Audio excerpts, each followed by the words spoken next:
there. It is Monday, November 17th. This is the afternoon shift. I'm Adam-llorens. I'm Max-Fuller, a.k.a. Frodo. Okay. Not like the one from Lord of the Rings. Oh, see, over my head. I went over your head. I knew you didn't know who Frodo was. No just clue. clarifying for the audience out there. Toto. Oh. The dog. Oh, yeah, right. From Dorothy. the Wizard of Oz. I know you've course. seen that one Yes, before. Yes. Probably yes. many a time. Many times. Classic movie. Classic one of the best movie. of all time. Certainly one of the best of all time, yes. Still holds up to this day. It absolutely does. It's in the Sphere right now in Las Vegas. Oh, It's yeah. going nuts. I've heard it's quite the experience. The ticket sales, you can't get a ticket. I don't even think they have tickets available until like March. I wouldn't want to anyways. They're like $300. It's not a cheap experience. I've heard you're basically in the Wizard of Oz. Yes. It's a very immersive experience. For sure. So, yes. A guy like my friend Fax Muller, that might be a little disorienting if you're doing the activities that he's doing and that other people are doing in Las Vegas. Right. But it sounds like it would be a lot of fun. Right. AKA the Max in the Hat. Sure. Yes. Dr. Seuss. I have to give love to the cats out there as Yes. well. You know, I don't want to divide the audience. I know Yes. there's cat people, there's dog people. Yes. So the Max in the Hat. You're a fan of Dr. Seuss. I sure the places you'll go. Yeah. The people you'll meet. Horton Hears a Who. Horton Hears a Who. The Lorax. I stopped Lorax. littering after I watched the Lorax. How about that? The Yeah. Grinch. You said the Grinch Oh, kind of yeah. convinced you. Yeah. For sure. Yes. The Grinch, his dog is named Max also. Oh, Could've went with that. that's Could've went right. with that. That's right. It's my favorite Christmas movie. My daughter's as well. I love that. Yeah, I love that. Yes. The Grinch is great. Yes. AKA the Black Dolly the Sheep. Okay. Yes. Yeah. The clone. Yes. The Black Sheep. Yes. That's those are all the AKAs. That's all. Yeah. AKA a million other things. Yeah. Yeah. I wanted to give love to this. I got animals on the mind. Yes. Animals on the heart. Yes. You know, so I just wanted to give do an animal related. Yeah. AKA. Yeah. You wanted to. Why are the animals on the heart here? Yeah, for sure. That's why I missed Friday. My dog Goku unexpectedly had to we had to say goodbye to Goku on Thursday. It was super hard, but our bond is not bound by space and time, life and death. Best friends are forever, as they say. And forever is a long time. One day, me and Goku will walk again. We'll meet again. We'll go on a walk, and just like I was never able to deliver for her in this reality, but we'll go on a walk that never ends. She never wanted our walks to end. We'll walk to the edge of the afterlife someday, and she'll still look at me and say, let's keep going. Yeah. We'll still sit in the yard, lay down in the yard, our tongues hanging out of our mouths, looking on a sun that never sets. Because best friends are forever. That's and right. she was there for me for countless times. There wasn't a single time that I was upset that she'd let me be upset. She's like my doctor, and she always prescribed kisses and cuddles for every single ailment. I don't know where she got her degree. I don't think that's a very solid game plan if you're a doctor, a real doctor, but it worked. Right. It worked for her because I was her only patient. Yes. And it did actually cure every single ailment that I've had. And so I haven't known a moment without her in the last 8 years, and it's been tough. It's been a tough last couple of days. She was my best friend for sure. They say man, dog is man's best friend, dogs have been domesticated for what, 20,000, 10,000? A long time. Years for sure. And I think that however it started, whoever it started with, it all culminated and evolved and to make a perfect pairing like me and Goku. There's never been a more perfect pairing between a man and canine than me and my dog Goku. So it is a sad day. Every day without her is sad, but like I said, best friends are forever, and we'll meet again someday. Very, very well said. Thank you. I'm sure Goku is, likes hearing those words too. And Yeah, I'm sure I don't think she's watching TV wherever she's at. She wasn't super into TV. I'd be like, "What the hell are you doing, Goku? Go do something fun. Go run around in an endless yard of flowers. Stop and smell all the smells and play with all the dogs." But if she is for whatever inexplicable reason watching TV, love you, big girl. Yeah, maybe she'll get to listen to you talk about the Vikings in today's show. I don't think she wants to do that. She doesn't want to hear. She didn't like when I was upset. She'd get very concerned when I was upset. So she would have been very concerned watching me watch the Vikings game. That's for sure. Yeah. Every time she knew what would upset me before it even upset me. Like she could hear my heart rate going up. I don't know how she knew, but she knew what was going to upset me before it even upset me. So she would know. She would know that the Vikings, that they upset me. yesterday.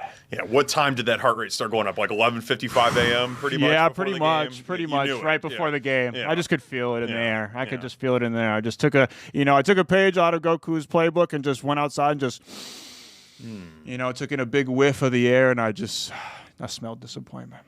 Yeah. And I was right. We're going to get into all that disappointment. It was a disappointing day for the Vikings here on Fox 9, dropping to the Bears 19-17 despite a very late push, but just a little too late for the Vikings. So we're going to get into that. The UN Climate Summit, it's happening in Brazil right now. There's a professor from McAllister College that was just there. She just got back yesterday. That's incredible. We're going to be talking to her about her experience there.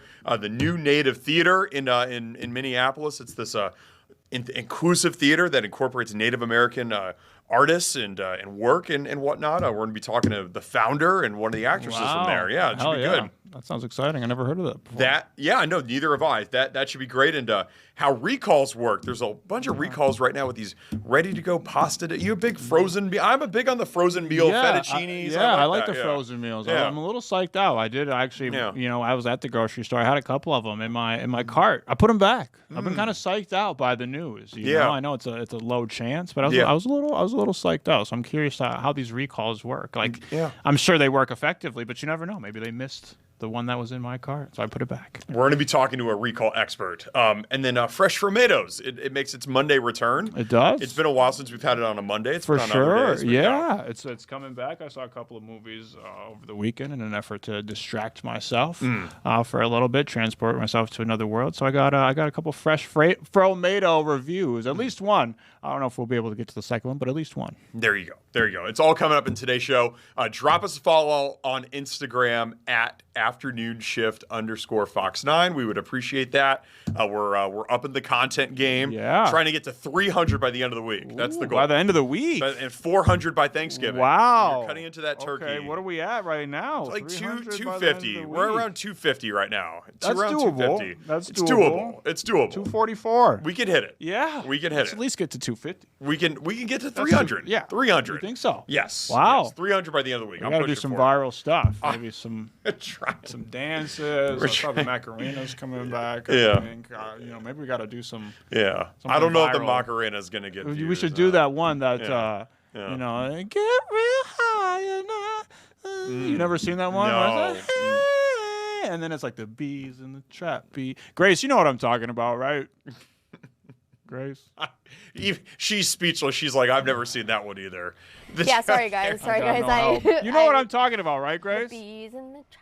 Yeah, and then they sing "What's Going On." Yeah, it's like a combo. It's like We'll a do that mashup. tomorrow, and maybe that'll get us up to the 300. I think so. We can do original stuff, though. We can do original stuff. It's not working. We got original stuff on there. We're at 244. Adam, It's not whatever you wanna working. We do. got to do the TikTok trend. What did JJ say after the game yesterday? It's all about patience. It's all about Not patience. sure we should be taking advice from him either right now. But we'll get into JJ and thoroughness coming up. kidding, JJ. And I support the Vikings and the Twins, so I want that on the record. Thanks for your support. I do support the Vikings. All right, let's get into one headline we have here. The FAA, it's lifted its shutdown-related flight limits for the busiest U.S. airports, including MSP.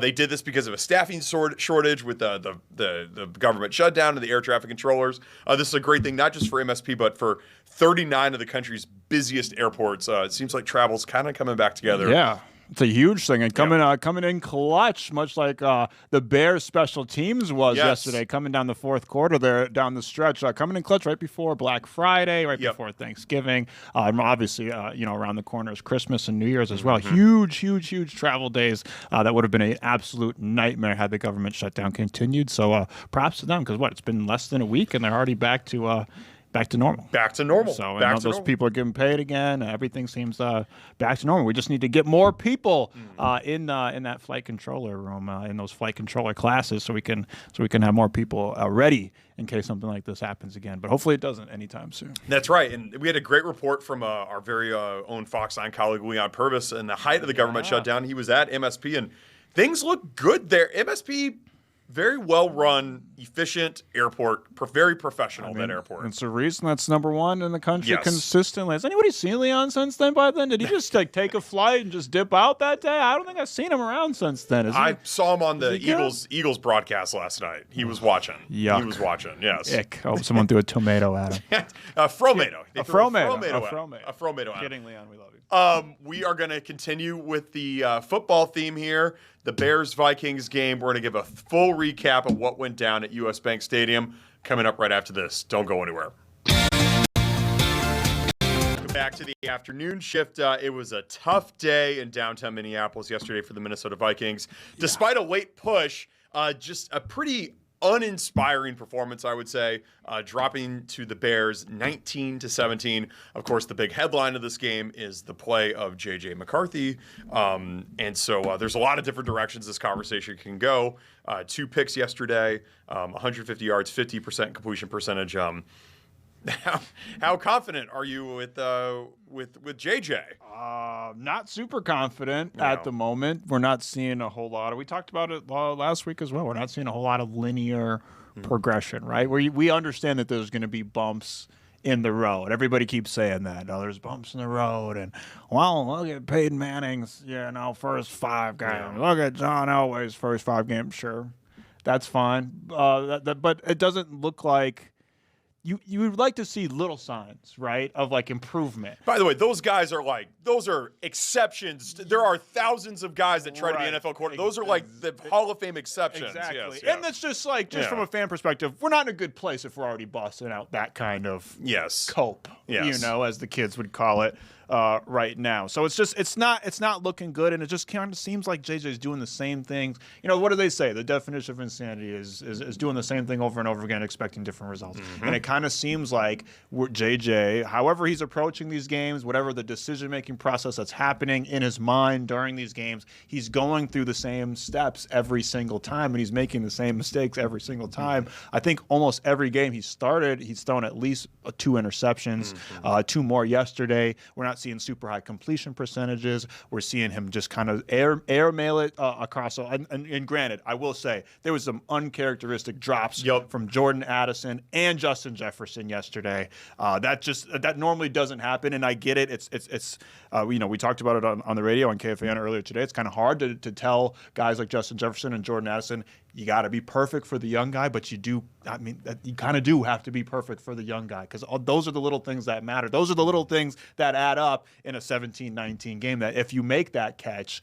even just one of those catches, let alone both those catches, maybe we're having a different story today, talking about how resilient JJ was and how he stepped up when we needed him to. And he did. He played pretty badly, pretty poorly for most of the game, but when they had a chance to win the game, when the game was in sight, JJ gave us his best. He drove them down the field. Special teams helped. Granted, for sure, they put him in good position. Special teams was great until it wasn't on that last drive. The special teams defense, and he put him in a position, and he went out there and he played his best ball of the game, and he scored. And we all kind of, I know I wasn't the only one thinking, wow, this is deja vu. This is right back to week 1, where we saw flashes of JJ being that guy, driving him down the field and winning that game in Chicago. Again, Chicago has a great kick return on special teams. Caleb Williams and the Chicago Bears, they've been there and done that all season. I think that was their 5th fourth quarter comeback win. So, and granted, and that's going to go when ESPN and Fox and everybody are doing the pregame shows and stuff. They're going to say that stat for Caleb Williams, and we'll know as Vikings fans that it wasn't really him necessarily, because it was the special teams a lot of it. But still, he was the quarterback, and he led them through the game. Man, let me tell you, I was totally wrong about this guy. He's legit. He's looks legit. Good.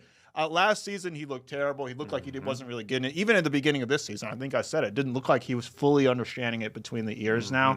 He's got it under control. He's one of the most elusive quarterbacks in the league. The Vikings have seen that twice over now. I mean, we've talked about it again and again and again.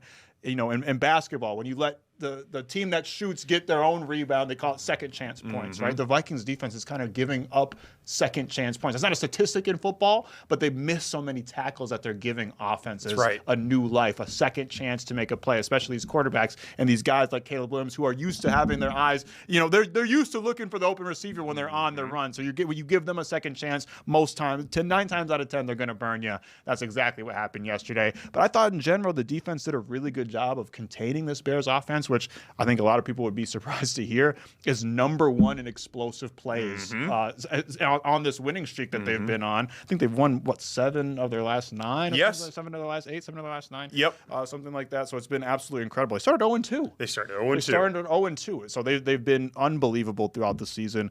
And they have an explosive offense. And I thought the Vikings did a really good job of cutting down those explosive, big, giant chunk plays. And we're seeing it. Ben Johnson's kind of, prowess as an offensive coordinator. Caleb Williams is really getting it. They kind of look reminiscent of the Detroit Lions last year. They're running the ball a lot more. They're relying on that rushing attack a lot more. And that's kind of setting up the pass for Caleb Williams. So super impressive job. I don't want to downplay anything that the Bears did. This was, honestly, I would say in general, this is kind of more good Bears than bad Vikings. The Vikings defense was exceptional. The Vikings offense was poor. The Bears were pretty good all around. They contained the Vikings offense, which is not an easy task to do.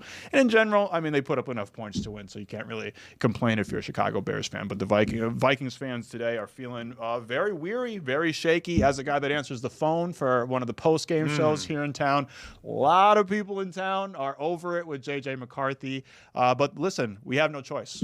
They spent high draft capital on this guy. Yep. Yeah, they built this team for JJ for right now, to win right now, that we have no choice. We have to be on this ride, no matter how. And I was going to say, no matter how bumpy it gets, it's gotten pretty bumpy already. They've lost 6 of their 10 games so far this season, and they got 7 more to go. And we got to ride it out, because listen, the playoffs are kind of a long shot at this point. Granted, they could definitely do it. So 3%, according to the athletics model, for whatever you want to take that into consideration. Right. So it's a long shot. It's not. It's improbable. It's not impossible. Yeah. But you got to see what's going on with JJ for the rest of not just for the rest of the season, for the right now, but for the future. And you got to know if this is a guy that you can continue to build your team around. And it's going to be frustrating because you basically burned another season of Justin Jefferson's career. That's not going to last forever. Nope. Probably in the prime of his career, he's super frustrated. We're seeing a side of Justin Jefferson that we've never seen before. And I'm not going to be one of those people that's getting out. I don't blame him.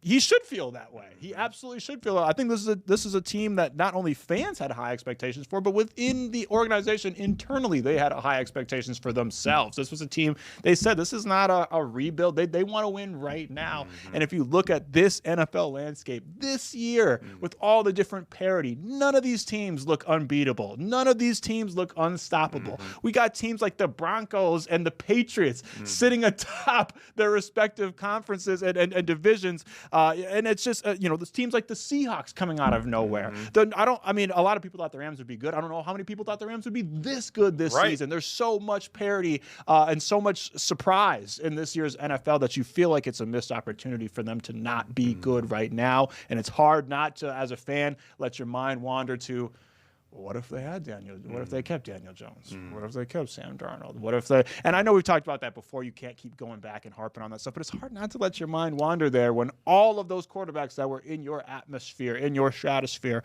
Sam Darnold, albeit had a terrible game, probably one of his worst yesterday, still was in a position to beat the best team, probably one of the best teams, if not the best team in the NFL. Daniel Jones is if there was a surprise player of the year, Daniel Jones would be a comeback player of the year. He's probably a shoe-in for that. The Indianapolis Colts have a significant lead in the AFC South, and then you got Aaron Rodgers, albeit with a possibly broken wrist. The Pittsburgh Steelers are sitting atop the AFC North right now, so it's hard not to let your mind wander to those places. But that's the right now. As we got to worry about the future with JJ, so you got to keep riding it out. You got to keep going with them. I'm not super confident in what we've seen so far, but again, as a fan, you just have to hope that Kevin O'Connell having the kind of status that he has as a quarterback whisperer, as a guy that gets the most out of quarterbacks, that kind of unlocks guys like Daniel Jones, like Sam Darnold, like Kirk Cousins, like the Pastronaut Josh Dobbs for at least 2 weeks. You got to hope that Kevin O'Connell, and in all of his prowess, is able to unlock that next level in JJ, and that we are kind of in a Patriot situation, a Drake May situation, where I don't think anybody last year would say this guy is going to be the MVP of the season next year, or in the running for MVP next year. And look, that's exactly where they're at. So you got to hope for that type of trajectory for JJ. And like we just said, that's the anomaly trajectory compared to the trajectory of many a first-round quarterback before him. But that's all you can do right now is hope, because the playoffs are a long shot. But you got to have hope for the future and hope that we see that type of improvement from JJ. And yes, there's going to be more bumps in the road, more struggles, but we're hoping that it gets less bumpy over time, which that has not been the case so far throughout his 5 starts. Yeah, you mentioned the defense. I thought the defense did a good job too. However, they lost the turnover battle for the 6th time this season. 5th game this season without a takeaway. Last season, they led the NFL with 24 interceptions. Yeah. This season, they've got 3. That's 28th in the NFL. Woof. I think they've got 9 total takeaways this season, but 5 of them came in one game against the Bengals, which was a great game for them. For sure. I think it's the only home win that the Vikings have. I think that's the only game that they won at home. 3 of those came from one player. One player, Isaiah Rodgers. That's right. Exactly. So it's just like it's disappointing. Yeah, it's disappointing. And those are the game change. Those, when you lose the turnover battle, you're almost never going to win a game. Correct. When you win the turnover battle, you almost always win the game. Yes. And those were game. The Vikings were the definition last year of a bend but don't break defense. They would get driven on all the way down the field, but they would make that strip sack fumble. They would make that game-ending interception to kind of make up for it and bring balance back to the force there. And they're not able to make those game-changing interceptions. And that's why they're finding themselves on the losing end of so many of these one-score games that they were previously finding themselves on the winning end of. So they're doing a good job of containing teams. Teams aren't torching them, necessarily through the air. Right. They're not torching them on the ground as bad as they were at the beginning of the season. They're not destroying this Vikings team, but they're doing just enough to sneak past this Vikings team, and the offense just isn't up to par to compete with that level yet. So it's hard, but yeah, they got to do better at making those game-changing turnovers, because that's what's this team has been missing so far. Getting to the quarterback and getting those turnovers. That's what they were so good at last year that they have not quite been able to hit their mark this year so far. And you said it's not going to get easier. 4 of the next 5 games are on the road. The next 2 games are on the road. In fact, the next 3 games are all right here on Fox 9, at Green Bay, at Seattle, versus Washington. The versus Commanders game, you would think that should be good, but at the Packers and at the Seattle, that's going to be the early line on the Packers game was 6.5 points. Like, they're going to be an underdog at Seattle too. So this is an uphill climb that the Vikings have going forward here. It's an interesting spot that they're in, because it's like you almost kind of just want them just to lose out and get the good draft pick and then have the 4th place schedule. In the NFL, if you finish in last place in your division, you get to play all the other last place teams next year. Look at what the San Francisco 49ers did. Last year they finished in last in the West. Now they have the easiest remaining schedule in the NFL going forward, and they're rolling through teams. But I know we were talking about this off air. The Vikings, it almost feels like the worst thing they can do is like win 7 or 8 games this year. And that would be the most Minnesota sports thing for them to do, is just go on a little win streak here and kind of mess it up. But I mean, obviously, it's hard to just full out say, let's go tank. No, let's go lose every game for the next 2 months. Yeah. That sucks. You can't do it. As a fan, you don't want that to happen. But again, it's like, is that the worst possible outcome? No, not necessarily, because then you have a good position to get a high level draft pick, whether that be defensively, whether that be offensively. Doesn't seem like they need any skill position players. At least on the offensive side of the ball, maybe a really good cornerback, possibly a safety, something like that. Or the offensive line can never be too good. Maybe bulk up that offensive line to protect JJ a little bit more. But that's the kind of position where you're at now, which sucks, because a couple weeks ago we were talking about playoffs, and now I've been in that position before with these Minnesota sports teams. Is that you get halfway through the season and you start talking about the draft, and now that's what you're looking forward to. But you can't let your mind wander quite there yet. There's still a smidgen of a chance, a tiny bit of a chance. But I think Vikings fans should be excited just to see what we got with JJ. That's what we have to look forward to for the rest of the season. Before we start talking about the draft and where we're going to be in the draft and what side of the ball and all that stuff, we got to just stay in the now and be excited. One way or another, we're going to find out what the future of the Vikings looks like over these next 7 games. It's going to be very, very, very interesting. These next 3 weeks are going to tell a lot. And like I said, all of the next 3 Vikings games are right here on Fox 9.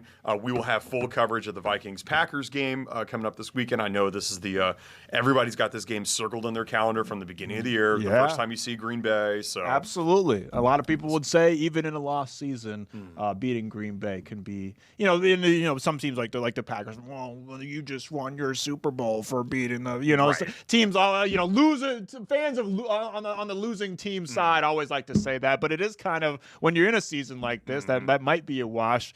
It is always a consolation prize to beat the old Green Bay Packers. Yeah, we're going to look forward to that game. We'll be talking to some of our colleagues from Fox 6 Milwaukee on Friday about the Vikings-Packers game. Okay, that is enough negativity with the Vikings. We're all positive going forward. All positive. All positive. All positive. Just like some of the initiatives coming out of this UN Climate Summit that's happening in Brazil, there is a professor from Macalester College, Dr. Rupali Fadki. She was there in Brazil. She just got back to the Twin Cities last night.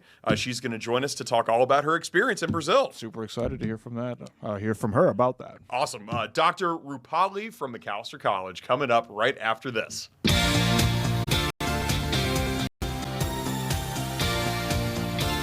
Back to the afternoon shift. Max, in all of your international travels, have you ever been to Brazil before? I have. Oh. One of my favorite places that I've ever been, Rio de Janeiro. Yes. Carnival. Yes. I wish I could have saw Carnival, but I went to all the famous beaches. I hiked up to the mountain. I saw the Christ the Redeemer statue. Old lady actually tried to pickpocket me. Oh. Right by the one of the 7 wonders of the world. Oh. Right in front of it. She tried to pickpocket me, but I had these fancy Adidas sweatpants on that had the zipper on them. Mm-hmm. She tugged at the zipper. I saw it, caught her. She looked at me, looked at her. She just kind of shrugged her shoulders like, hey, you caught me. Yeah. But the next guy won't. Yeah. And I was like, hey, what can you do? Brazilian travels. It's amazing. It's a fun time. Yes. It's a fun time. Even better time when you're doing something. I was just, meandering about. That's right. Trying to, get another stamp in the passport, learn a little something, but it's even better when you're trying to make a change for the world. That's right. Right now in Brazil, the UN Climate Summit is taking place. It's also known as COP30, and one of our very own was in attendance. She is a professor at Macalester College, Dr. Rupali Fadki. Dr. Rupali, welcome to the afternoon shift. How are you? Hi, thank you. I did not get pickpocketed. So hey, that's a win. That's a big win. It's a huge win. Another win for you was attending COP30, the UN Climate Summit. Can you just tell us what exactly was this climate summit all about? I know it's still going on, but just some of the initiatives that are taking place there. Right. So COP stands for the Conference of the Parties. And so this is the 30th time the parties, so those are the nations of the United Nations, have come together to try to address climate change. And the site moves each year. And this year was Brazil's time to host. And so there were about 50,000 people in the port city of Belém in Amazonia. And they came from government, from business, from educational institutions like mine to really think about how the Paris Treaty, which now is its 10th anniversary, will come into fruition.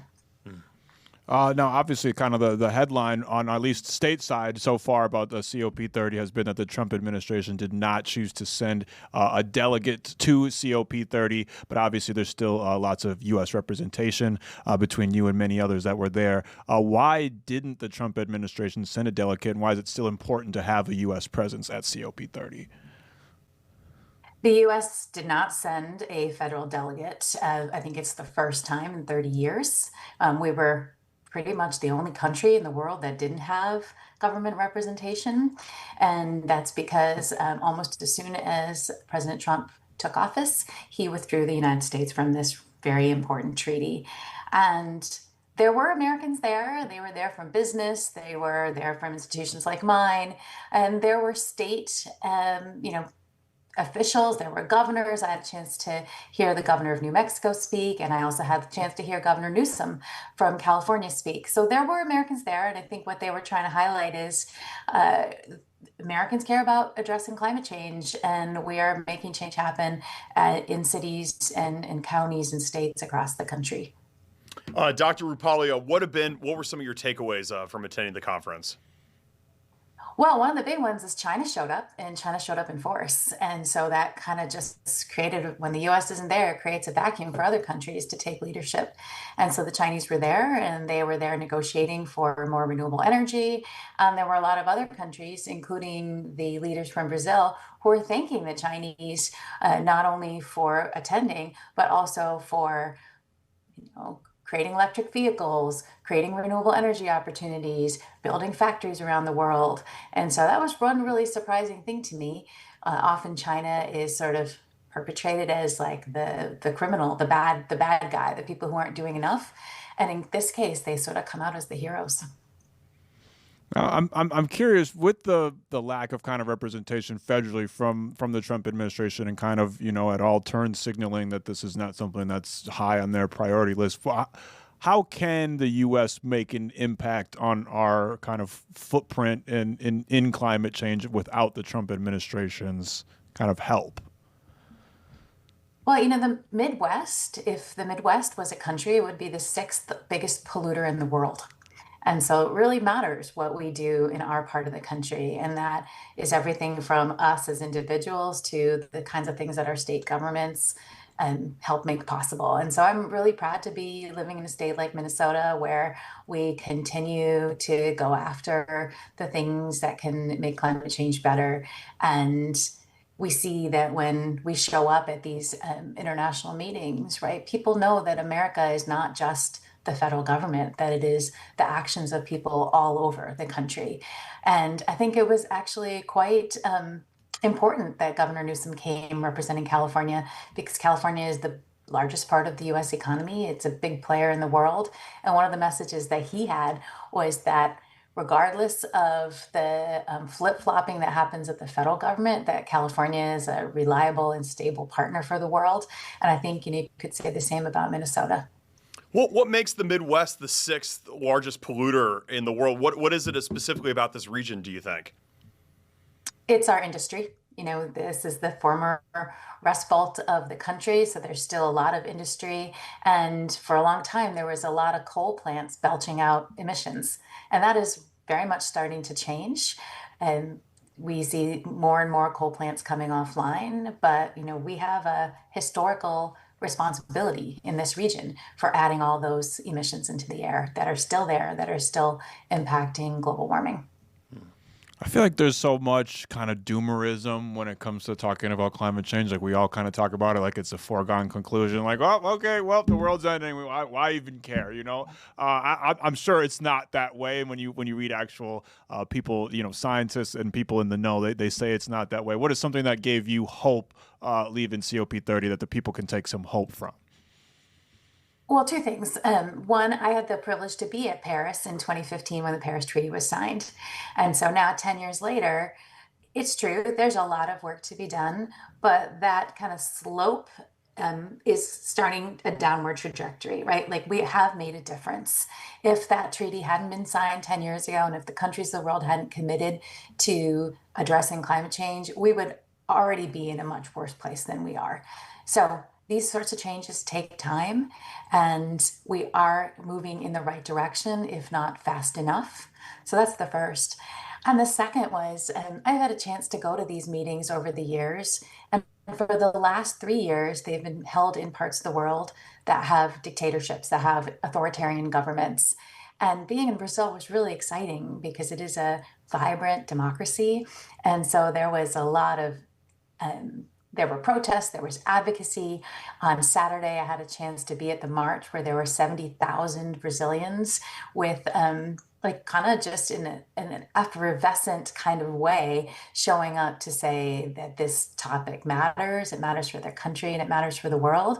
So there was actually a lot of joy. There were hundreds of representatives from indigenous tribes, and there's 200 maybe plus indigenous tribes just in Brazil alone. And they showed up in their traditional costume, they showed up with their handiworks and their arts and their crafts, and they were just really making the case that they matter, and that, when we think about this as a global problem, we also have to think of it through the eyes of the people who are kind of the defenders of the land. Dr. Rupali, what are some things that you're looking to bring back to your students at Macalester College? So I have a chance to share my experiences with them, and I'm excited to do that in the coming weeks. I think the one big thing for me in my area of teaching and research is about energy.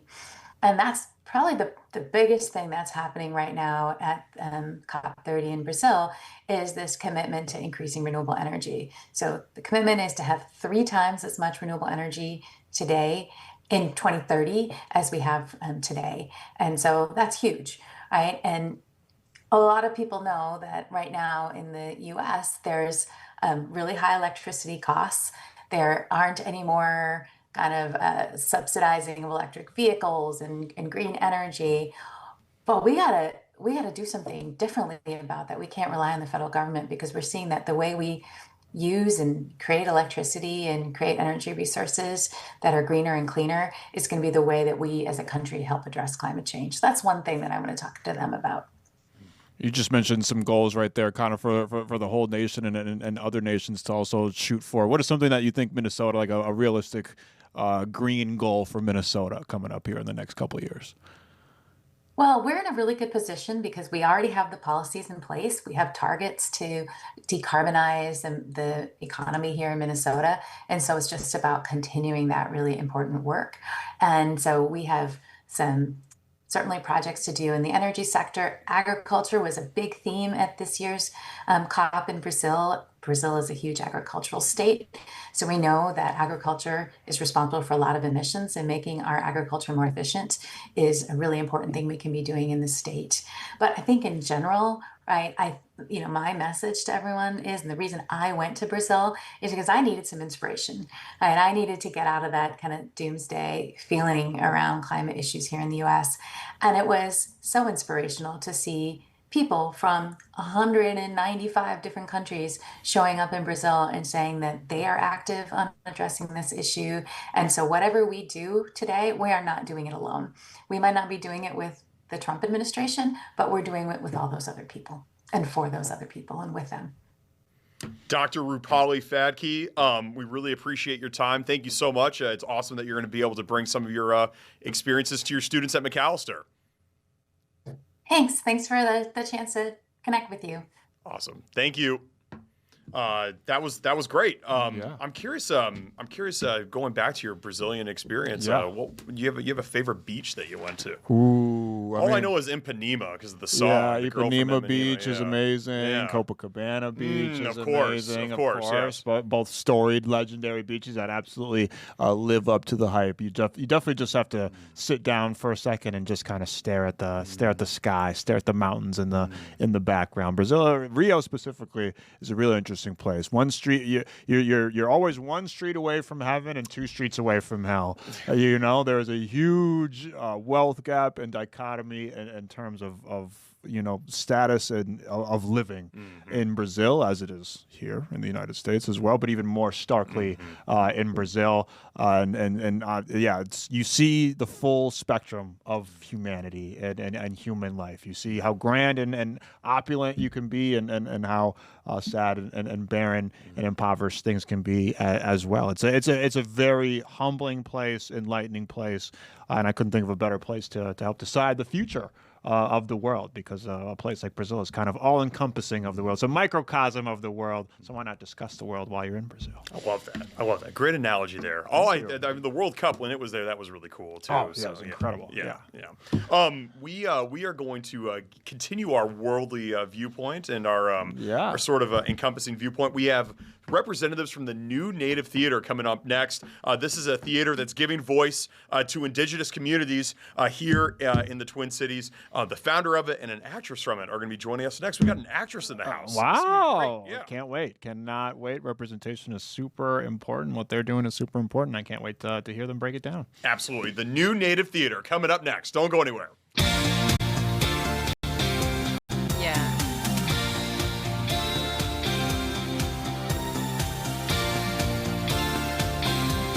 Welcome back to the afternoon shift. Max, you're a patron of the arts. You like Sure, theater. absolutely. I love the theater in Minnesota. There's no better place in Minnesota. We have a thriving arts scene here, all different types of corners, including the new Native Theater. Yes, the new Native Theater. It's giving a voice to the Native American community on the stage.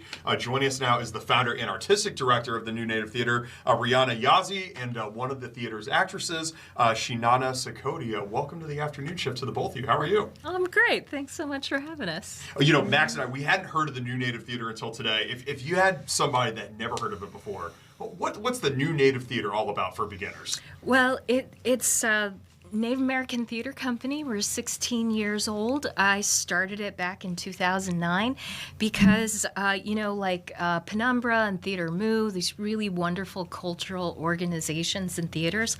When I first moved here as a playwright, through the Playwrights Center, there wasn't a theater like that for Native American folks, and so that's what I ended up doing. And so I've been doing that for 16 years, and we produce plays by and for Native artists and audiences, but for broader Minnesota. And yeah, I'm super proud of our work.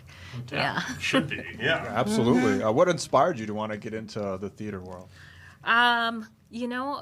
Way back when I was in college, I got this scholarship, and it was like, if I was a theater major, I would get a $400 a semester scholarship, so I got into it for the money. That's a good reason, Right, yeah. I love it. Honest. Shinana, how about you? What got you into theater? Well,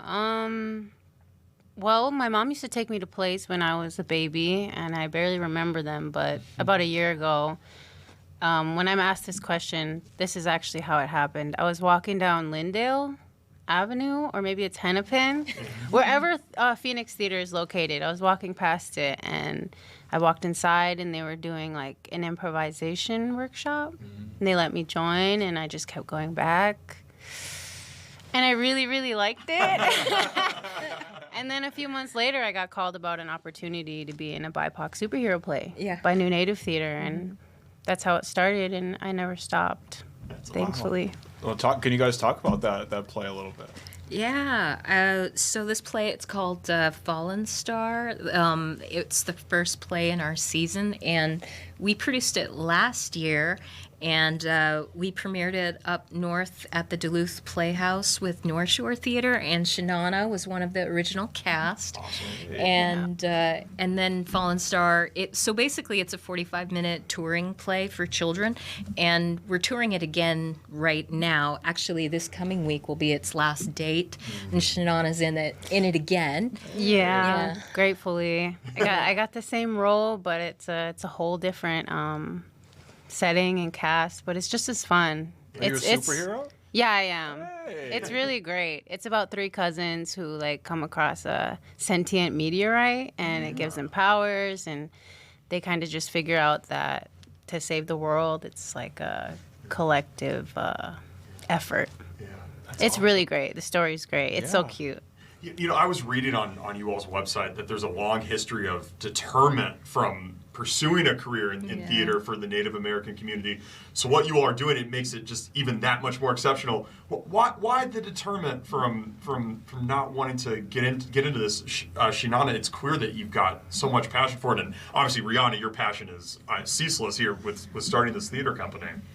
Oh, well, I mean, I think that, when you just look at the field of theater, that there aren't a lot of roles for Native folks. And sort of like historically throughout theater, like roles for Native folks have been like really one-dimensional.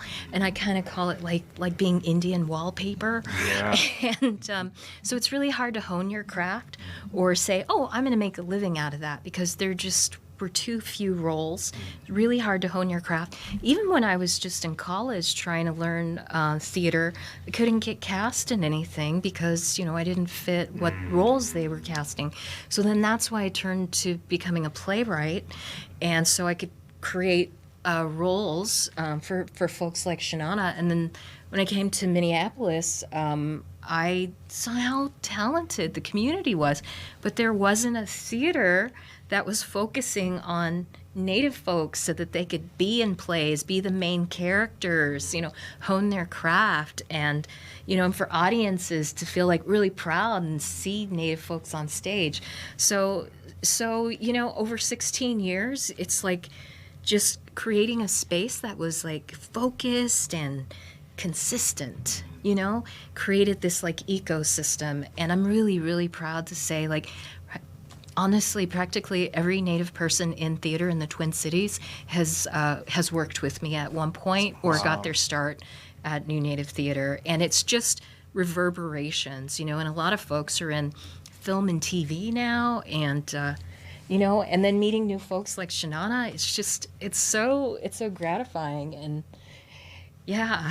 That's awesome. That's awesome. Well, and you mentioned the kind of the lack of opportunities that you guys are creating over at New Native Theater. Do you think we're seeing right now kind of like a renewed interest in Native arts between TV shows like Reservation Dogs, Dark Winds, and whatnot? And then I just feel like I'm seeing a little bit. It's like 1 compared to 0, and it's like, wow, that's like a Minnesotan thing to do. There's like 2 black people in a room. You're like, wow, there's a lot of black people here. So there's like 2 Native people in a movie. And you're like, wow, there's renewed interest in Native arts. But it does seem like there's a slow building movement between television and movies. Are you guys feeling that as well? What do you think, Shani? I think so. I think it's growing. Like, sorry, I'm getting nervous. I really think that there's definitely a moment.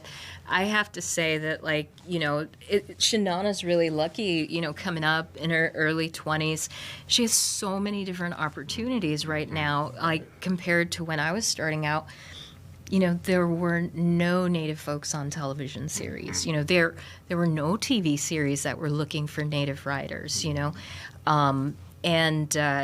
I finally started writing for TV about 4 years ago, but that was only because there was this, like, finally networks were looking for Native stories to tell.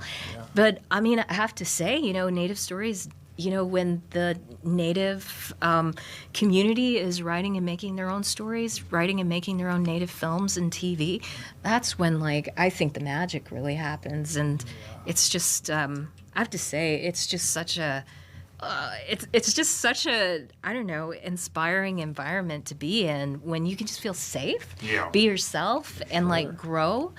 And I think that's what's happening quite a bit with our cast and the actors and the playwrights.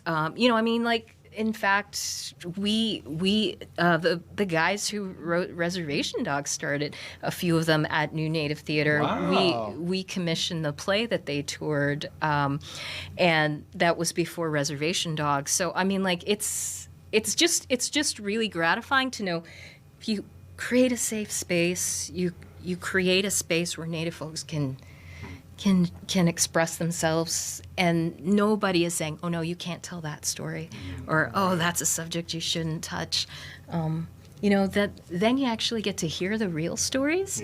And I think that's what makes, like, it even more exciting for, say, like, non-Native people to see our plays at New Native Theater, because it's like, oh, we've never gotten the unedited experience before, That was going to be my next question. What's sort of been the reactions that you've seen from non-Native folks that have gone to see shows at the New Native Theater? I'm sure it's a pretty eye-opening experience for a lot of people. I think a lot of people, their biggest eye-opening experience is, oh my God, Native folks are exactly like me. Yep. Mm-hmm. And that's sort of the trick, is that when you tell a story really well, it is universal. We produced a play in the spring, and that was called The Nut, the Hermit, the Crow, and the Monk. And it was kind of this funny story about an uncle who was getting an intervention for his alcoholism, but it was a comedy, right? And we had so many, like, non-Native people in the audience who were like, oh my God, you totally reminds me of my uncle or my family. And, but it's like, oh, it's not just because you guys are Native. It's like, this is a story about just being human. Yeah. But then you get to see, like, the cultural specificity and lived experiences of being Native on stage. So I just find that, non-native people are just really like, oh, wow, this is yet another territory that, well, maybe I shouldn't use that as colonial language. But it's just another, it's something I, Never heard that. All right, let me stop myself. Another term. Oh, no.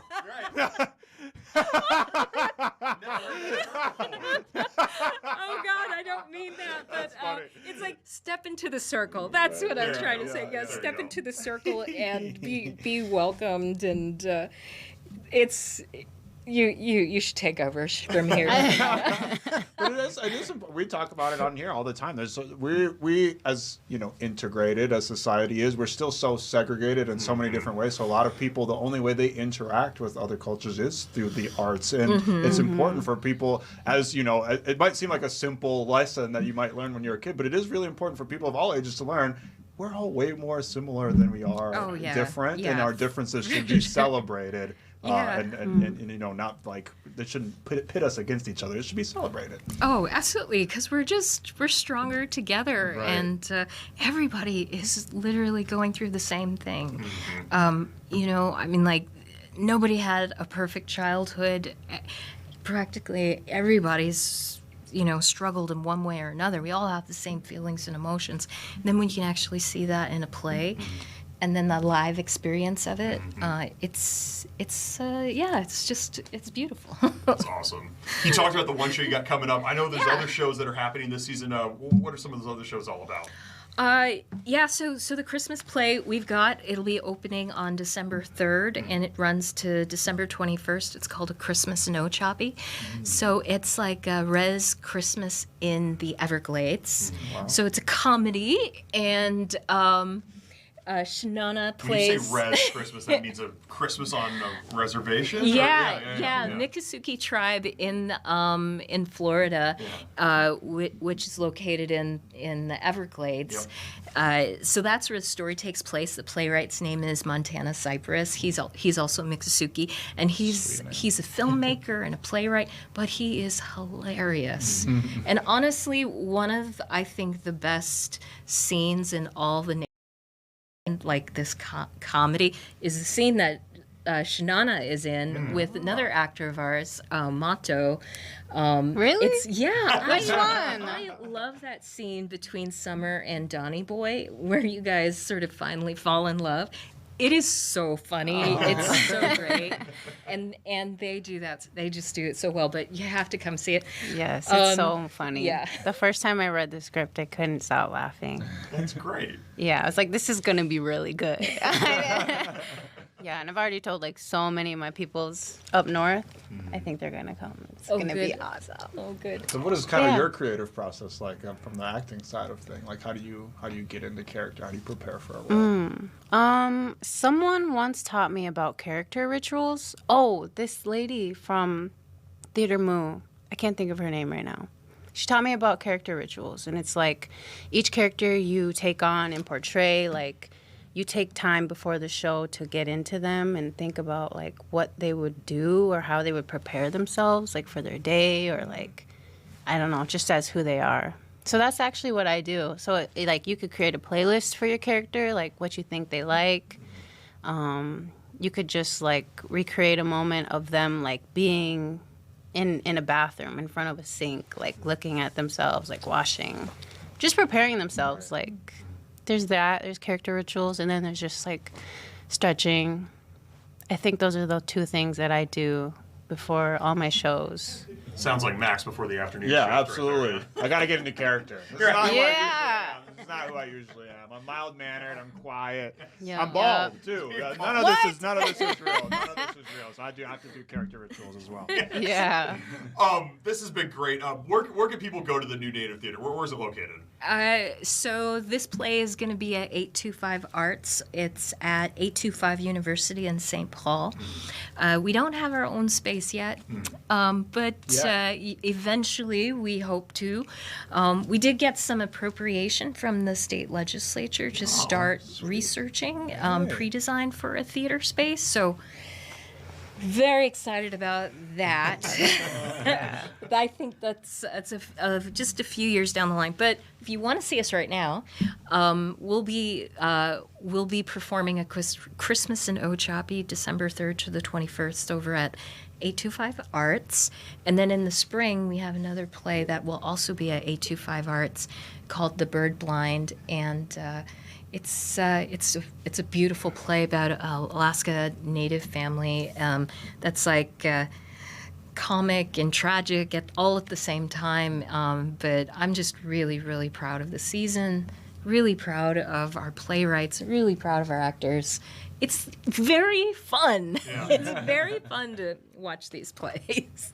Your joy and your pride in this is infectious here. So it's thank you. Really, really cool stuff. Rihanna Yazzie, Shinana Sakoti from the New Native Theater. We appreciate you all's time. Thank you so much. Thank you. Thanks for having us. Yes, thank you. It's been nice. We're going to have more to come from the afternoon shift after this. Absolutely. Don't go anywhere.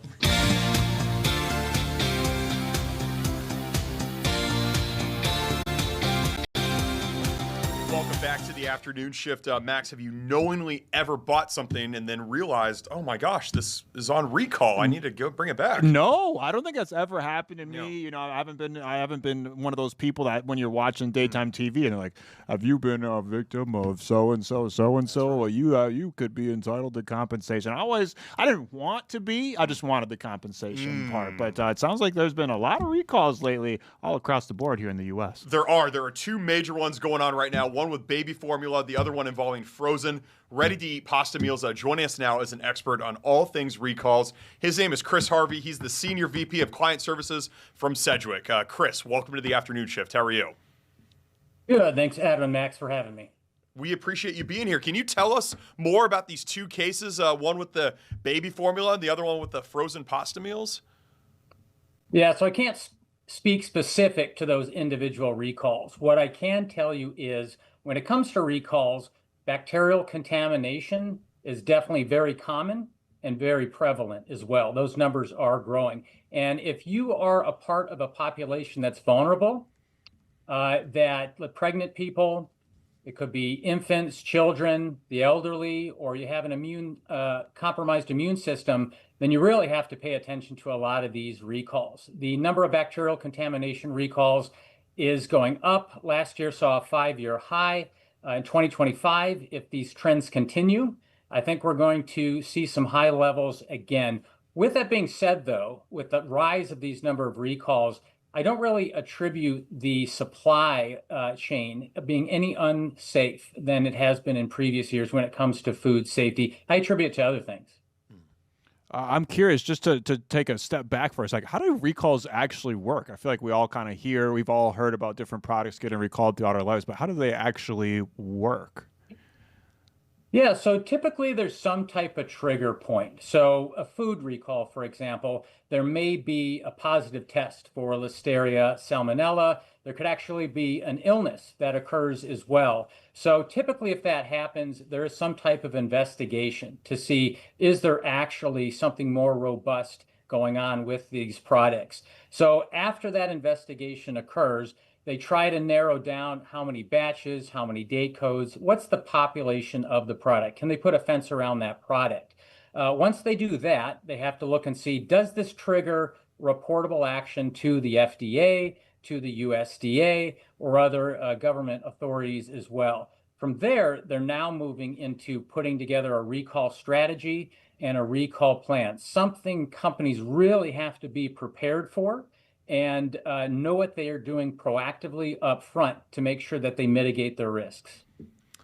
Chris, what's the difference between a voluntary and a mandatory recall? I know that there's a big sticking point between these two.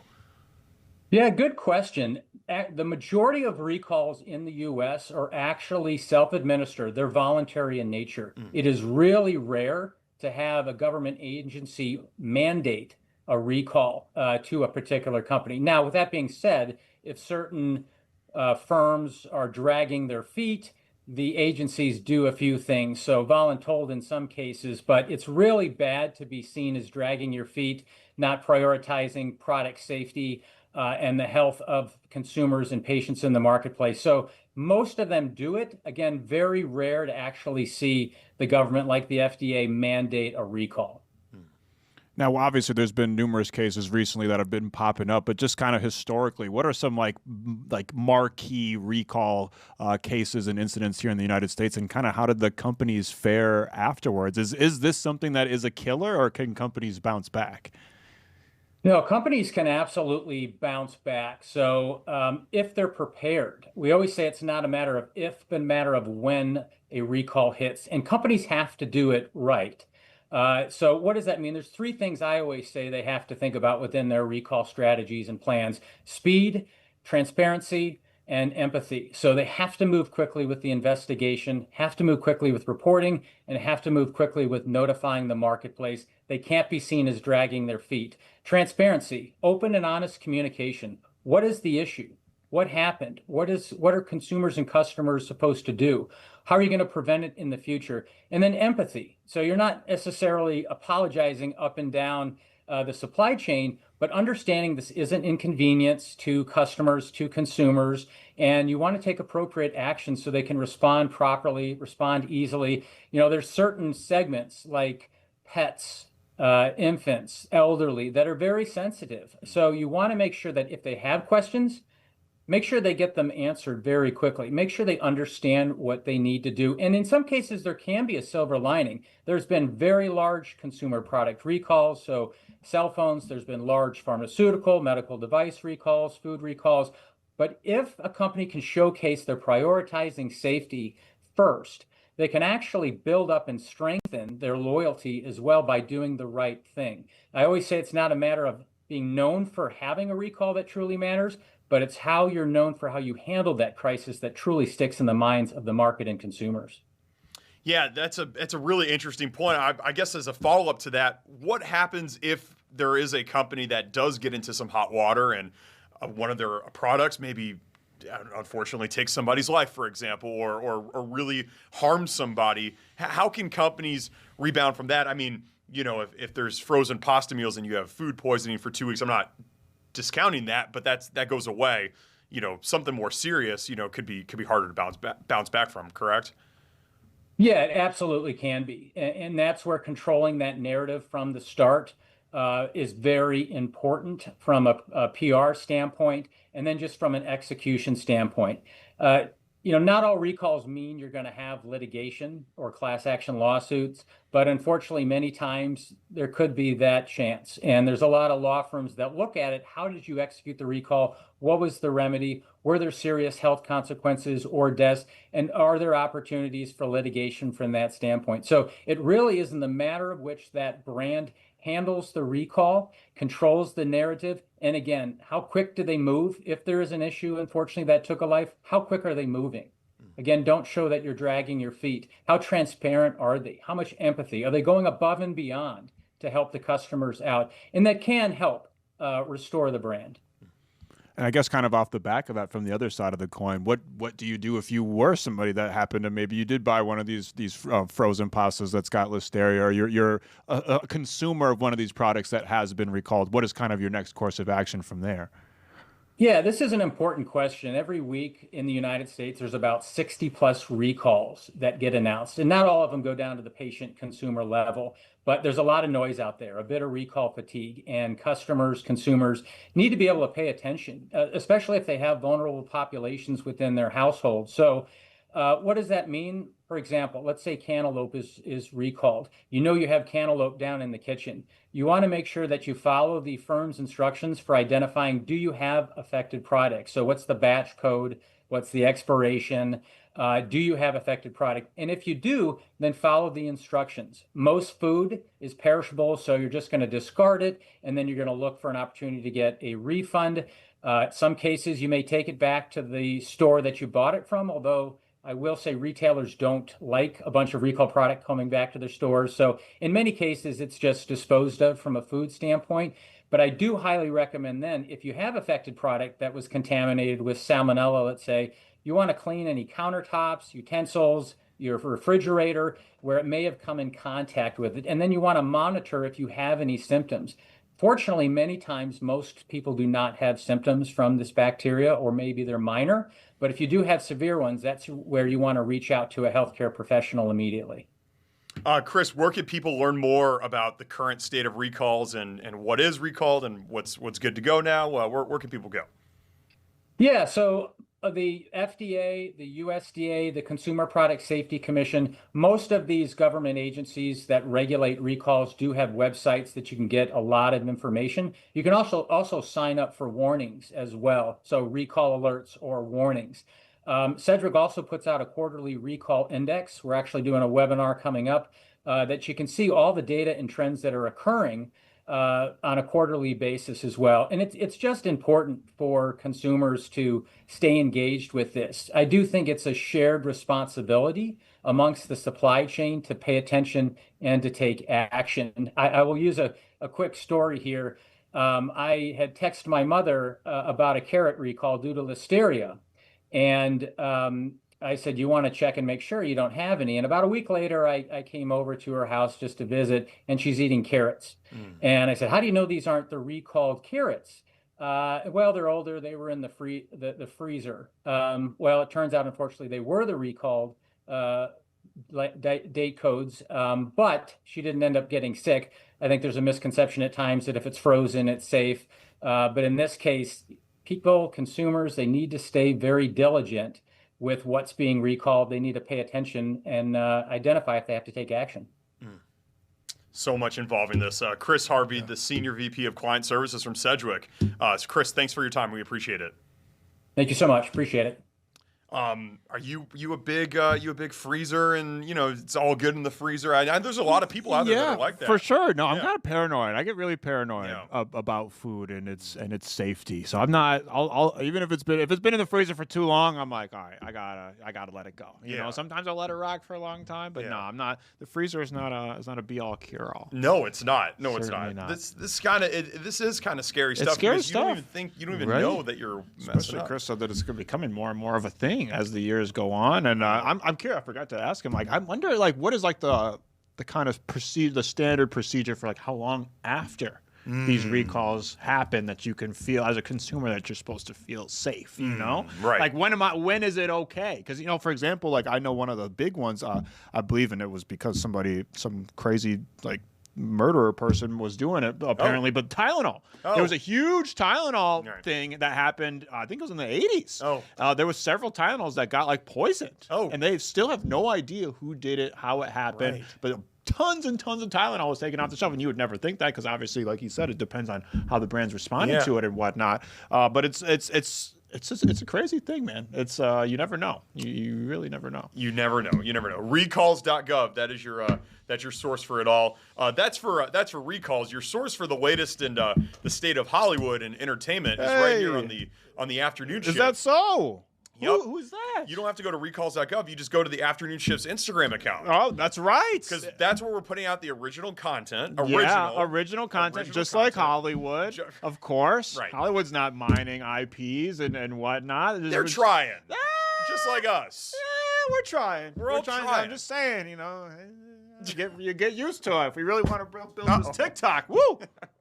Maybe we should put a low light reel on there. That'd be pretty good. That's what I'm saying. I got a decent amount of those lately, but we might need to hit some of these TikTok dances lately.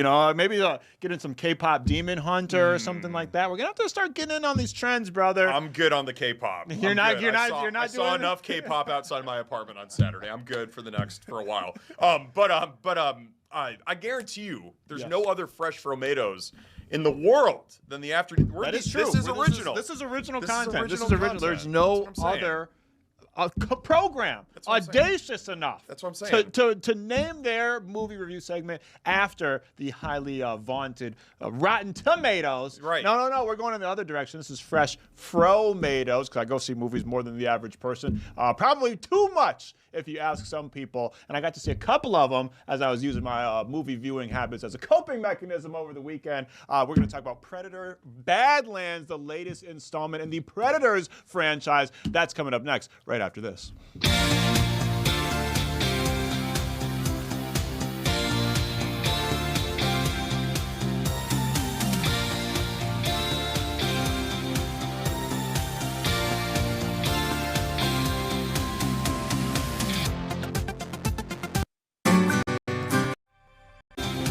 back to the afternoon shift. It is time for some original programming here on the afternoon shift. That's Everything right. we do is original. Absolutely. We're We're not copycat. No, we're artists, not. There's other clout chasers or anything like that. other 3 p.m. shows. No, We're not copycatting them. no, we're not that. No. We're this is original content. That's for right. better or for worse. That's right. That's right. We're better together. We're Yes. better together, and it's like our new native theater people said. We're Right. better when we're better- working together. We're better together. Yes. Speaking of together, I've been sharing the Yes. Fresh Fromato segment. We've actually haven't have. had Yeah, a Grace.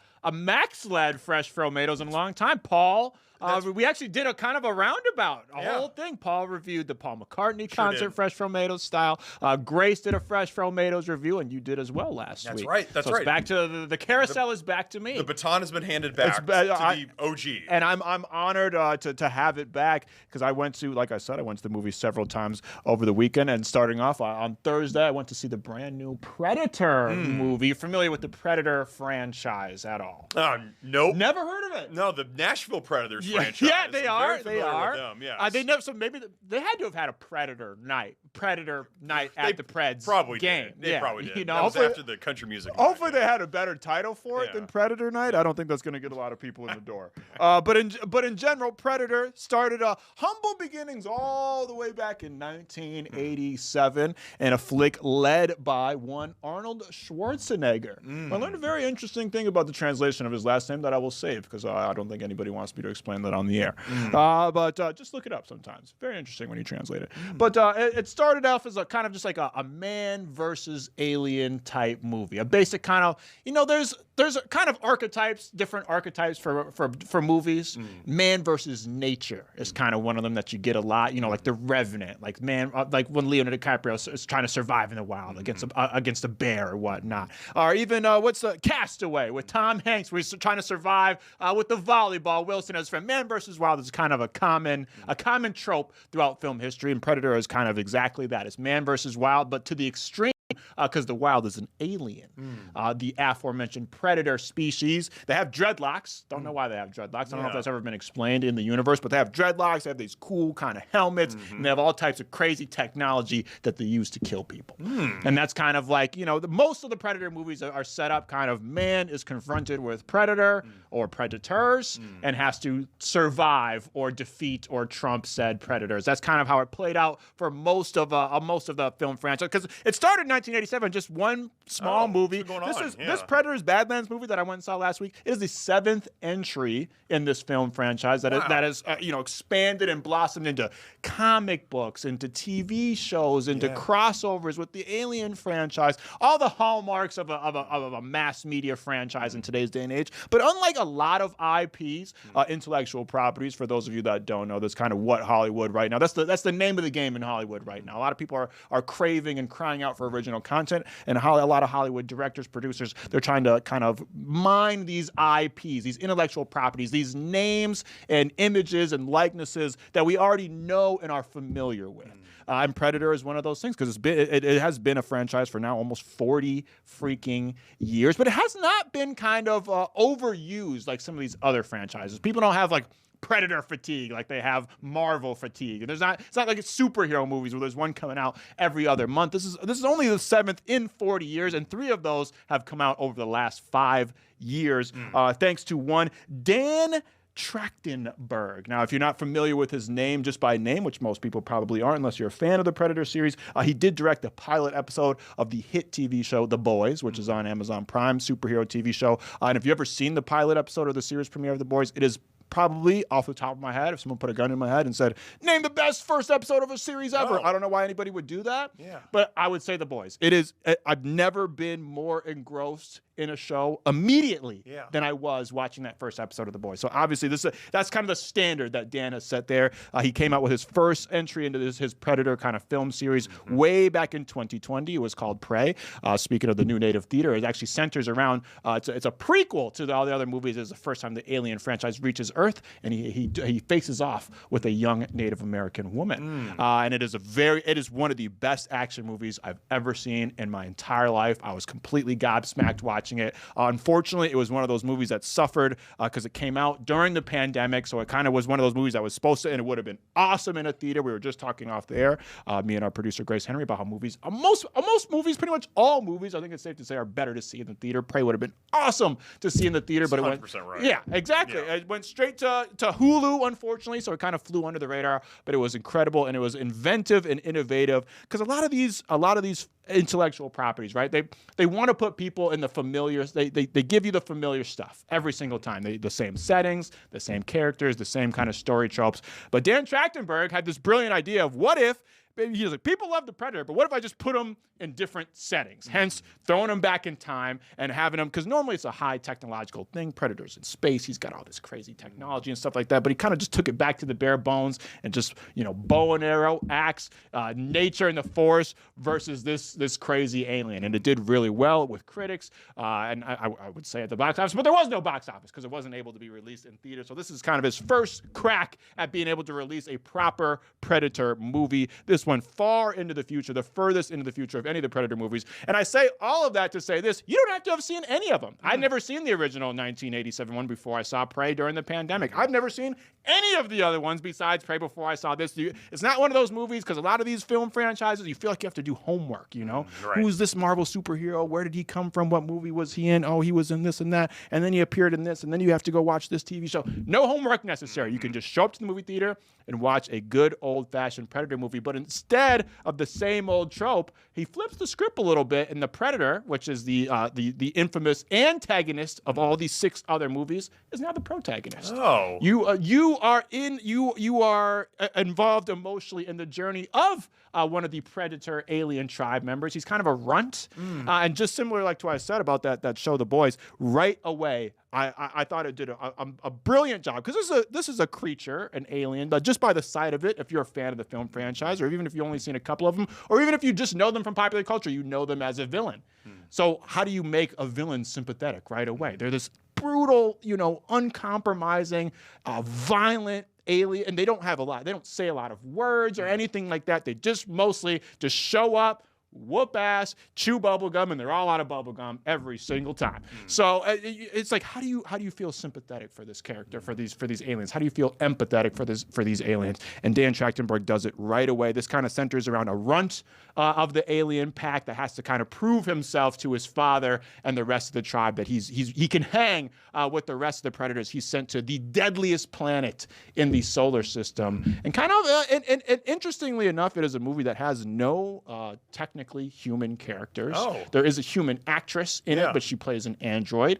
She also plays multiple characters. Ellie Fanning. She's been an actress since she was a child. A lot of people know, I believe she was Aurora in the Maleficent movie most recently. There is no human characters in this movie, but coincidentally enough, it kind of turns into a meditation about what makes us human, right?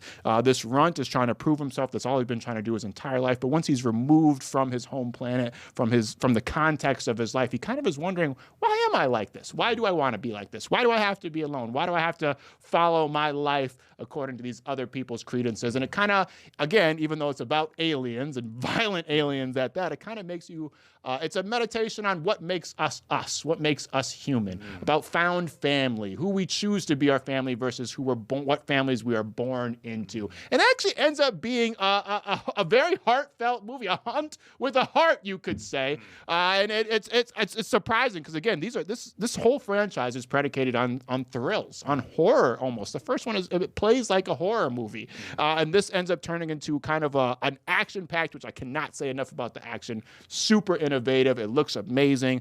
The main character is very CGI, but you still get an incredible performance. Shout out to the actor. I don't have his name off the top of my head, but it's his normal body. It's all like practical special effects, except for the face, which is a disgusting looking face. It doesn't look like the normal Predators. It's so gross and ugly and grotesque. I don't like the face. It's hard to look at, but it's very evocative. And a lot of the time CGI, that's kind of the complaint. You don't feel the actual actor under the suit, right? Under the motion censored animations and stuff. But I can feel the actor's performance here, and it's powerful.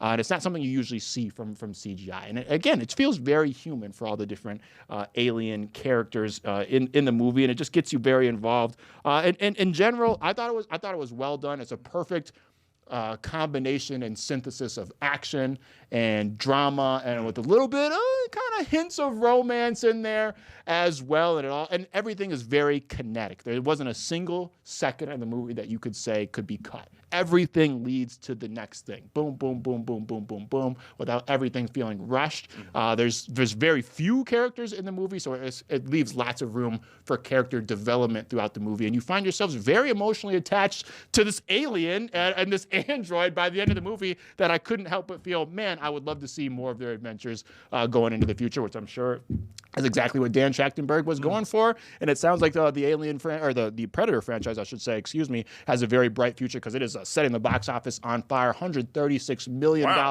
at the global box office already on a $100 million budget. So it's doing really well. I think it had the highest debut in franchise history when it debuted last weekend. So it's killing it at the box office. A lot of people had low projections for it. But when you do these IPs, they have very loyal fan bases, especially something like this. You don't have a movie series that's been around for 40 years without a loyal fan base. And when you're thinking of that fan base first, this is how you reap the rewards. And Dan Trachtenberg, he obviously is somebody who cares about this franchise. He cares about the fans, and the fans have responded in kind. So, and it's not just commercially successful. It's got like 90+% on Rotten Tomatoes, which you don't always get with these kind of action-packed. It's not a summer blockbuster necessarily, but a late fall blockbuster. You don't necessarily see the critics always agreeing with the audience, but the audience, the crowds, and the critics are in consensus that Predator: Badlands is a smash hit, and I am as well. I know we usually like to do it on a scale of 4, right? 1/4 Afro, half Afro, 75% Afro, but I'm changing it up a little bit. I'm gonna give it a 99% Afro. I gotta dock 1% for the ugliness. I'm sorry, brother. You're really hard to look at in the movie. The main character in the movie, you're very hard to look at. You're very ugly, but you're very heartfelt.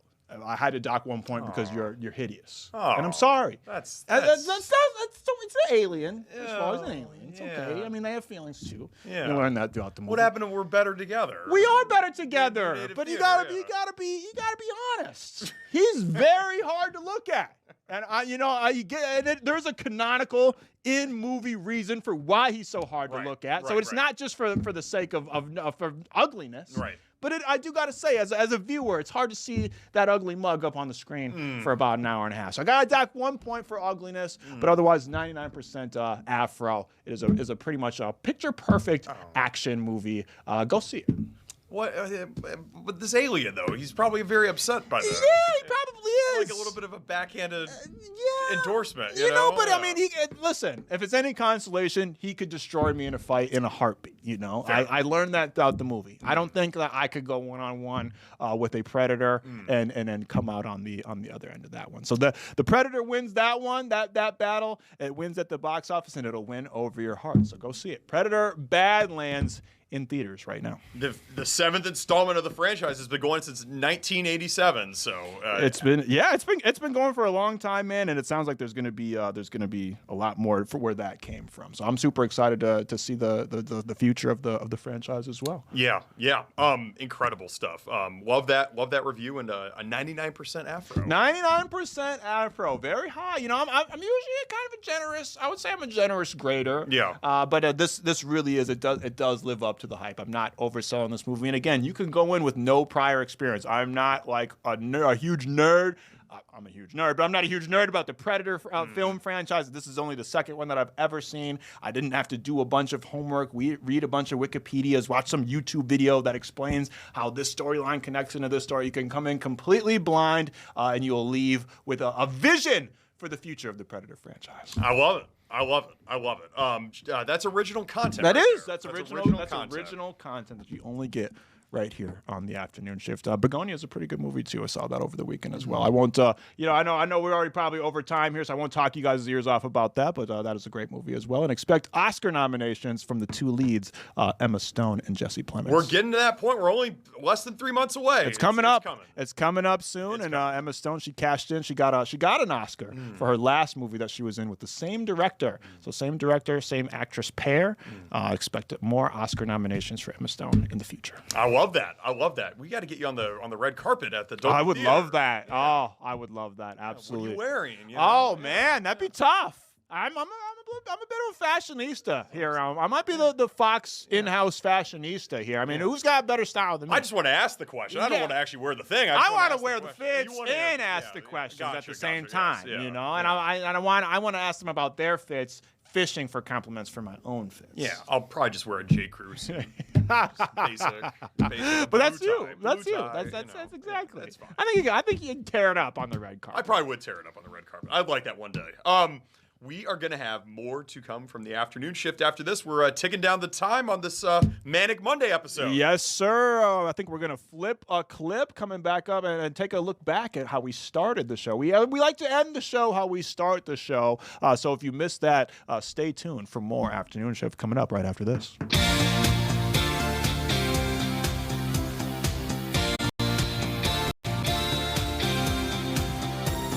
Back to the afternoon shift. It's been quite the Monday episode that we've had here so far. We've covered a lot of different topics so far today. We have. We're all over. We're covering wall to wall like usual, all over the place, all over the globe, including a little trip down to Brazil via Minnesotan, I believe. That's right. McAllister College Professor of Environmental Studies, Dr. Rupali Phadke. She was over in Brazil. Pardon me. What's that again? I'm sorry.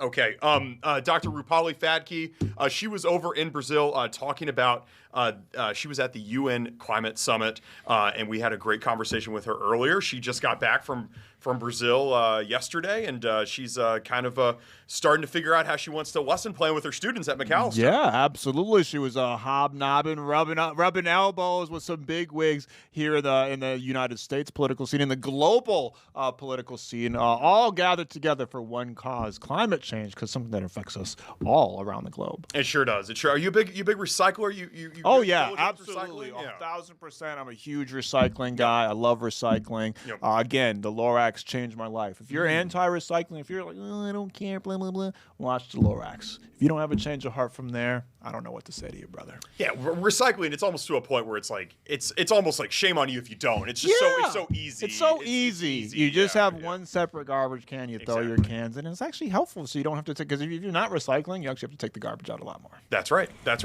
I just want to give you a heads up. So we're probably going to re-air this climate change. The Dr. Phadke was at the climate conference. Yep. But we are keeping an eye out. Trump is going to be speaking. It's set around 5, but they look like they're gearing up for it at the McDonald's Impact Summit. I'm not exactly sure what he's going to be talking about, but if he does start speaking, just letting everybody know, we might just go ahead and take that. So if it's a weird transition looking thing, just bear with us. We want to make sure we're, disseminating all the correct news to everybody today. Sounds good. Thank you, Grace, for that. So with that being said, we have our conversation with Dr. Phadke, I believe, ready to go. And we will, if we have to break into this, we will. But until then, here is Dr. Phadke. And one of our very own was in attendance. She is a professor at McAllister College, Dr. Rupali Phadke. Dr. Rupali, welcome to the afternoon shift. How are you? Hi, thank you. I did not get pickpocketed. So hey, that's a win. That's a big win. It's a huge win. Another win for you was attending COP30, the UN Climate Summit. Can you just tell us what exactly was this climate summit all about? I know it's still going on, but just some of the initiatives that are taking place there. Right. So COP stands for the Conference of the Parties. And so this is the 30th time the parties, so those are the nations of the United Nations, have come together to try to address climate change. And the site moves each year, and this year was Brazil's time to host. And so there were about 50,000 people in the port city of Belém in Amazonia, and they came from government, from business, from educational institutions like mine to really think about how the Paris Treaty, which now is its 10th anniversary, will come into fruition. Now, obviously, kind of the headline on at least stateside so far about the COP30 has been that the Trump administration did not choose to send a delegate to COP30, but obviously there's still lots of U.S. representation between you and many others that were there. Why didn't the Trump administration send a delegate, and why is it still important to have a U.S. presence at COP30? The U.S. did not send a federal delegate. I think it's the first time in 30 years. We were pretty much the only country in the world that didn't have government representation. And that's because almost as soon as President Trump took office, he withdrew the United States from this very important treaty. And there were Americans there. They were there from business. They were there from institutions like mine.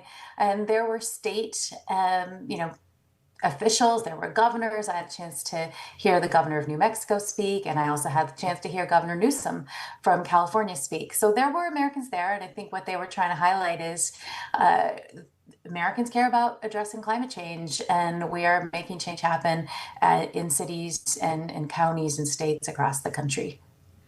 Dr. Rupalia, what were some of your takeaways from attending the conference? Well, one of the big ones is China showed up, and China showed up in force. And so that kind of just created, when the U.S. isn't there, it creates a vacuum for other countries to take leadership. And so the Chinese were there, and they were there negotiating for more renewable energy. There were a lot of other countries, including the leaders from Brazil, who were thanking the Chinese not only for attending, but also for, creating electric vehicles, creating renewable energy opportunities, building factories around the world. And so that was one really surprising thing to me. Often China is sort of perpetrated as like the criminal, the bad guy, the people who aren't doing enough. And in this case, they sort of come out as the heroes. I'm curious, with the lack of kind of representation federally from the Trump administration and kind of, at all turns signaling that this is not something that's high on their priority list, how can the U.S. make an impact on our kind of footprint in climate change without the Trump administration's kind of help? Well, the Midwest, if the Midwest was a country, it would be the 6th biggest polluter in the world. And so it really matters what we do in our part of the country. And that is everything from us as individuals to the kinds of things that our state governments help make possible. And so I'm really proud to be living in a state like Minnesota, where we continue to go after the things that can make climate change better. And we see that when we show up at these international meetings, right, people know that America is not just the federal government, that it is the actions of people all over the country. And I think it was actually quite important that Governor Newsom came representing California, because California is the largest part of the U.S. economy. It's a big player in the world. And one of the messages that he had was that regardless of the flip-flopping that happens at the federal government, that California is a reliable and stable partner for the world. And I think you could say the same about Minnesota. What makes the Midwest the 6th largest polluter in the world? What is it specifically about this region, do you think? It's our industry. This is the former Rust Belt of the country, so there's still a lot of industry. And for a long time, there was a lot of coal plants belching out emissions. And that is very much starting to change. And we see more and more coal plants coming offline. But, we have a historical responsibility in this region for adding all those emissions into the air that are still there, that are still impacting global warming. I feel like there's so much kind of doomerism when it comes to talking about climate change. Like, we all kind of talk about it like it's a foregone conclusion. Like, oh, okay, well, the world's ending. Why even care? I'm sure it's not that way. And when you read actual people, scientists and people in the know, they say it's not that way. What is something that gave you hope leaving COP30 that the people can take some hope from? Well, two things. One, I had the privilege to be at Paris in 2015 when the Paris Treaty was signed. And so now 10 years later, it's true, there's a lot of work to be done, but that kind of slope is starting a downward trajectory, right? Like, we have made a difference. If that treaty hadn't been signed 10 years ago, and if the countries of the world hadn't committed to addressing climate change, we would already be in a much worse place than we are. So these sorts of changes take time, and we are moving in the right direction, if not fast enough. So that's the first. And the second was, I've had a chance to go to these meetings over the years, and for the last 3 years, they've been held in parts of the world that have dictatorships, that have authoritarian governments. And being in Brazil was really exciting because it is a vibrant democracy. And so there was a lot of, there were protests, there was advocacy. On Saturday, I had a chance to be at the march where there were 70,000 Brazilians with like kind of just in an effervescent kind of way showing up to say that this topic matters, it matters for their country, and it matters for the world. So there was actually a lot of joy. There were hundreds of representatives from indigenous tribes, and there's 200 maybe plus indigenous tribes just in Brazil alone. And they showed up in their traditional costume, they showed up with their handiworks and their arts and their crafts, and they were just really making the case that they matter, and that, you know, when we think about this as a global problem, we also have to think of it through the eyes of the people who are kind of the defenders of the land. Dr. Rupali, what are some things that you're looking to bring back to your students at Macalester College? So I have a chance to share my experiences with them, and I'm excited to do that in the coming weeks. I think the one big thing for me in my area of teaching and research is about energy. And that's probably the biggest thing that's happening right now at COP30 in Brazil is this commitment to increasing renewable energy. So the commitment is to have 3 times as much renewable energy today in 2030 as we have today. And so that's huge, right? And a lot of people know that right now in the US, there's really high electricity costs. There aren't any more kind of subsidizing of electric vehicles and green energy. But we gotta do something differently about that. We can't rely on the federal government, because we're seeing that the way we use and create electricity and create energy resources that are greener and cleaner is going to be the way that we as a country help address climate change. So that's one thing that I'm going to talk to them about. That was Dr. Rupali Phadke from Macalester College talking about the UN Climate Summit happening right now in Brazil. It wraps up at the end of this week. Yeah, COP30 is a big deal. Unfortunately, the United States did not send any official delegates, but we had lots of representation, including our friend from Macalester. Perfect representation, if you ask me, for Minnesota and the United States and beyond. Yes. We thank Dr. Phadke for joining us earlier today. We will have more to come from the afternoon shift right after this.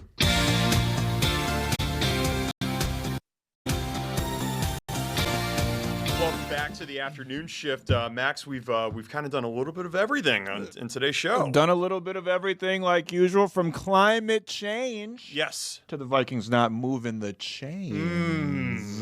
Yes. From reviews to recalls. Yes, we've done it all here on the afternoon shift. Reviews to recalls, we've done it all. So you even had I had multiple rhymes. I had a rhyme scheme going there, and that brought in the Dr. Seuss reference from the beginning of the show. Exactly. I felt like Is he from Minnesota? He's not from Minnesota. I don't know where he's from. I feel like that was a thing. No, that would be sweet if he was. I wish he was. Charles Schultz. That's trust what I was me, thinking of. you would know if he was from Minnesota. Anybody that's from Minnesota, you would know. We rep hard. He's from Springfield, Massachusetts. Springfield, Massachusetts. Massachusetts. Yes. Went to Dartmouth. Oh. Is that somewhere that North Notre Dame has a? No. That's just a regular Ivy. Okay. That's not an elite Ivy. That's a regular Ivy in New Hampshire. Right? They're the elite Ivies. There's Harvard, Yale, Penn. Right. Okay. Those are and Princeton. Those are the 4. And then Brown, all these other ones, Dartmouth. It's just like, forget about it. Those are the regular Ivies. Okay. Those are the Columbia regular Ivies. So who's like the guy? Who are you guys? Who's the fighting? Who do you guys have beef with? Who's your Wisconsin? Michigan, who's your Iowa? Michigan, USC. Michigan, USC. Stanford. Navy, but that's respect. Yeah, respect with the Naval Academy. For sure. It's really Michigan and USC. That's the beef. That's the beef. Interesting. There. Yeah, I'm always interested in other programs. But I would honestly like those, like sort of like upper tier. Like I'd rather that experience than the Dartmouth. I don't want to disparage Dartmouth. We probably have Dartmouth viewers out here right now. Do we? Dartmouth is just the University of Minnesota of New Hampshire. That's all it is. Okay. Yeah. What is that supposed to mean? That means Minnesota's an elite school. Oh, thank you. Yeah, they called Minnesota the Harvard of Minnesota. It's true. And I guess St. Thomas is the Notre Dame of Minnesota.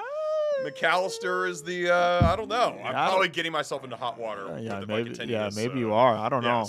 I don't know enough about the other programs. I was so locked in on the Gophers and the U of M TC campus. I don't know too much about the other schools and their academic experience. I love the U of M campus. I rode the light rail right through Stadium Village and West Bank. Yeah, all the hot stops. That's sweet. You guys got a Sweet Green. It looks like really cool stuff happening. Of course, you would know about the Sweet Green. But yeah, it's cool in a world full of, in the college town experience. It'd be cool when the whole kind of city and village is built around the college and whatnot. But I like the realness of having a college campus right smack in the middle of the metro area. I think it's pretty cool. It is, and it definitely makes the University of Minnesota, I think, of all the Big Ten schools, pretty unique in that it's right in the middle of a major city. For sure. Right in the middle of everything. And we're forgetting, tons of people that go there, tons of students are not from a place where they have major. They're from, the rest of Minnesota. They're from the North Dakota, South Dakota. Right. They're from Iowa. They're from places that you don't get to have this major metropolitan area. So it's a lot of people's first experience. And it could be somebody's first experience out there with the afternoon shift. That's right. Luckily for you, we will be back tomorrow, same time, same place. We air every day, Monday through Friday, 3 to 5 p.m. And we'll do that same exact thing tomorrow as well. Yes, we will. We'll look forward to seeing everybody then. Absolutely. In the meantime, I will remain Maxx-Fuller. I'm Adam-llorens. Signing off for Grace and Paul. The 5 o'clock news starts